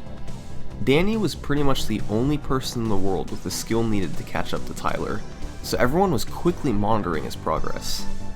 He posted his first personal best on March 16th. This is where he got his time to by April 6th. It became obvious right away that Danny was going to make a push for the world record. He was the only one who could do it. One of his big strengths was sinking putts quickly and accurately. He rarely missed, and never took more than a fraction of a second to aim. It was remarkable to watch. Just a few days later, he got a run going that was looking good early. He got the eagle on hole 3, but didn't get the win for it on hole 5. Still, his front 9 was nearly perfect, as he sunk putt after putt on every hole. He kept it up in the back 9 too, and was 9 seconds ahead of the record after hole 16. Unfortunately, on hole 17, his first shot went into the water, causing him to lose his whole Dang it. lead. Still, thanks to an eagle on hole 18, he managed to finish just over 0.2 of a second ahead of Tyler. It was just barely a new world record, and it took him less than a month after starting. But Danny wanted more, so he kept playing, and about a month later, he had this run that looked innocent enough early after getting birdies on both holes 3 and 5. After the front 9, he was 8 seconds behind the record. But he wasn't out of it yet, because he kept hitting putt after putt. On hole 17, he went for a different strategy, the intentional give up.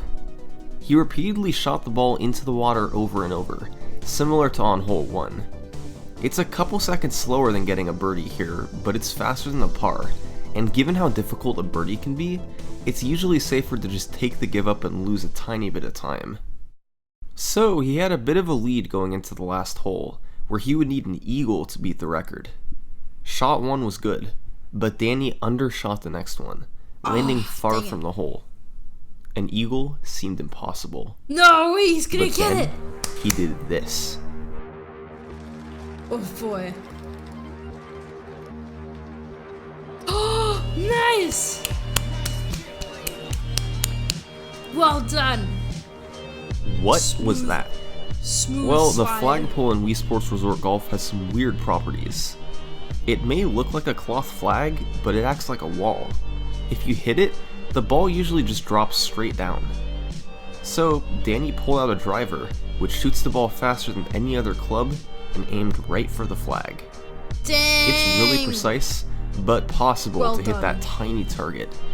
And Danny I didn't did, even notice at he the used end of a run, on driver. world record pace.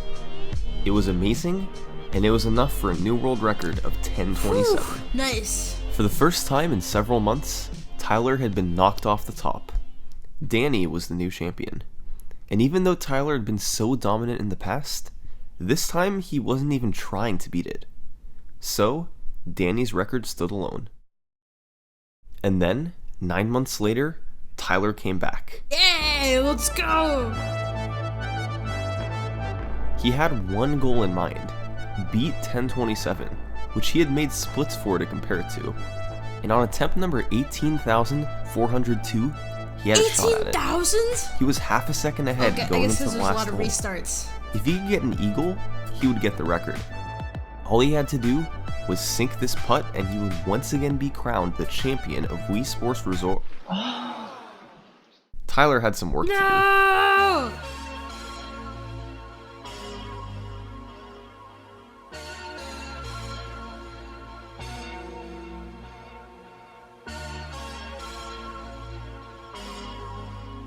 $18,645. Hey, nice! Wait, no, never mind. Never mind. Not yet. Not yet. Oh!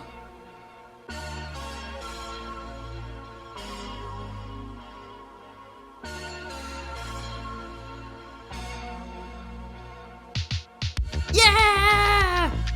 He was back.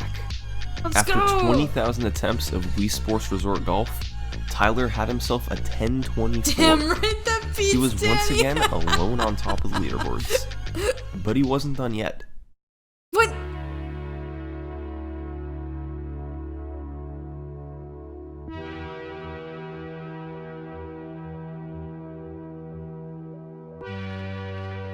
Wait, he's still. It's about 3,000 more attempts later.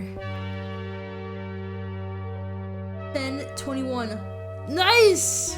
Oh my goodness. 1015. Wait! Wait!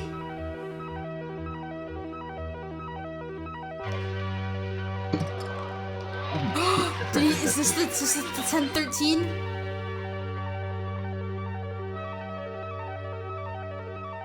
By June 2020, Tyler had taken the record down to 1014, Nice. which is where the world record stands today. Tyler is the true champion of Wii Wait. Sports Resort Golf. You said 1013. It's hard to though. argue with nearly 26,000 attempts and 19 world I mean, there's records. no way anyone else but His Tyler name currently has the rests at title. the top of the leaderboard, and it'll probably stay there for a while. How low can the speedrun go? Adding together the fastest front 9 holes with the fastest back 9 comes out to 10:05, but getting under 10 minutes is theoretically possible. MD Cross was the first person to get an 11-minute run. Tyler was the first to get a 10-minute run. So, who's going to be the first to get a 9-minute run? Thanks for watching. Dang, bravo! That was incredible. Well, now I gotta know. If you want to eat healthy and feel your best. I'm just curious. I'm just gonna look it up. Speedrun.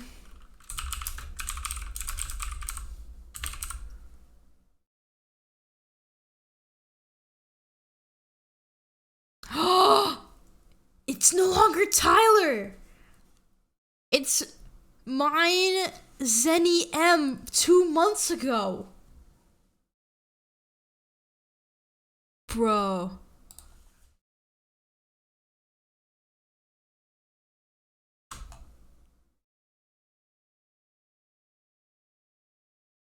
Oh, that's so sweet. I'm looking at the video that's attached to the world record holder, and there's some recognizable names from the video. So I see Ten Dog. Ten Dog is there, and so is Alaska. I just want to see his reaction. What you put into your body. Click the link. If I want to do this, I have to change the link. There we go. Oh, nope. No! Oop, and press the wrong button. Refresh.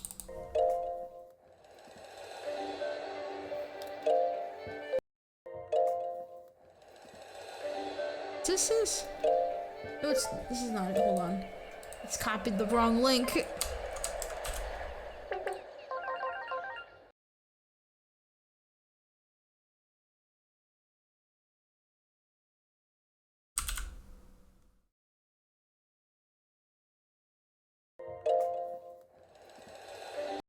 I don't know why it's not giving me the correct link. Let's see.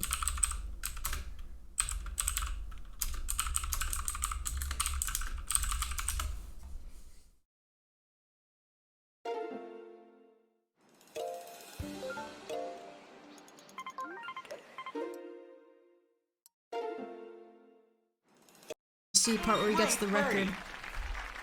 Well, I guess I gotta move. If you want to see the times. Great shot.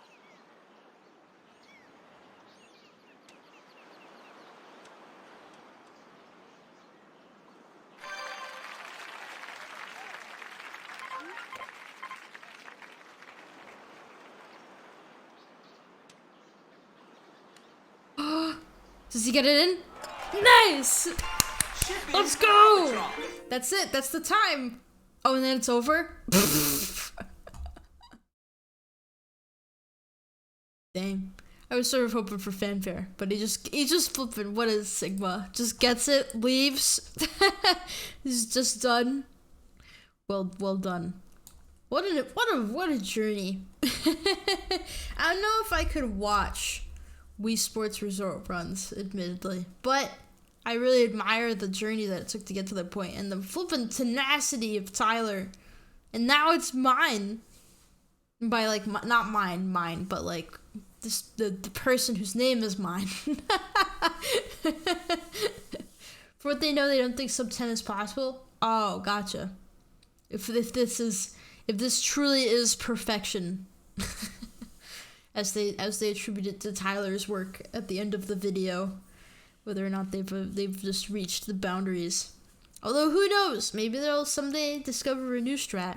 It is super cool about how they figured out how to manipulate the not the randomness, because I guess they figured out that it's not random. I don't even know how you figure that out. That's the other aspect of it that I just can't figure. I guess you just like notice a pattern of like, why do I always get like bad holes? And then you figure it's a score? Or do they like figure out how to read the code to be able to figure out that logic? It is crazy. It is. Oh, yes, yeah. It is. It's like a word for it. Pseudo random, I guess, because it's like it's not like total randomness. It is like there is one aspect of it that is predictable, where they've got the wind and the. I guess the pin placement. I guess the pin placement is random, but you just can control just how bad random it is. It's like weird to assess. There's some word for it, because I know in like computer programming, there are like algorithms, because like it's difficult to be truly random with computing, and so that's why you've got like seeds and stuff like that. But there's like a term for it that I'm just not able to remember. But anyway, let me see how my download is doing. I don't think I will be. Oh, nice! It is processing. Which wait, actually, I wonder, because I feel like I've been communicating with you like pretty closely to real time. I wonder if it like the second that the upload finished, like my upload speed was way better. And not like severely delayed. But anyway, alright, so cool. My VODs are finished processing. Looks like I'll be downloading this VOD to upload. This was super fun, just being like super chill. But yeah, I will be calling it here for today. Shorter stream than usual. Hoping that I can be able to play games tomorrow. But I'm glad I was able to sit aside and just hang out and do some tinkering, watch some videos, do some chatting. I ate ice cream, had a good time. Yeah. I guess I'll zoom out because it's fun. I just like to do it. Alright, cool. Back here in my humble abode. I'll have to figure out how to turn it back to my skyline. Because it is stuck there and I don't know what the link is. But yeah, thank you so much. Oh my gosh, Opium Producer, long time no see. Glad to see you again. Man, you reminded me that it's been a hot minute since I've played Risk of Rain. I absolutely need to pick that game back up, especially considering I now have a game controller, and I can try playing that game without using keyboard. I'm excited to see how much different it'll be. Did I even beat? I don't even know if I beat Monsoon difficulty with. I was using Rex. I think I was trying to do Rex last time. Been on much lately, but I saw you live. Oh, thank you, man. That means a lot. I mean, I haven't been on in a while either. I took like a month or two off, so, but happy to just be here. Although I'm dipping. But thank you so much. I'm glad you had fun. Hope anyone else who's lurking in the chat had a good time too. I enjoyed hanging out. I will maybe be here tomorrow. I don't know. I'm still sort of just taking things chill. I'm just gonna figure out what rhythm works for me, what movement works. But I do like coming online every day. Just being able to sit here in my live booth. But thank you all. I will see you on the flip side. Goodbye.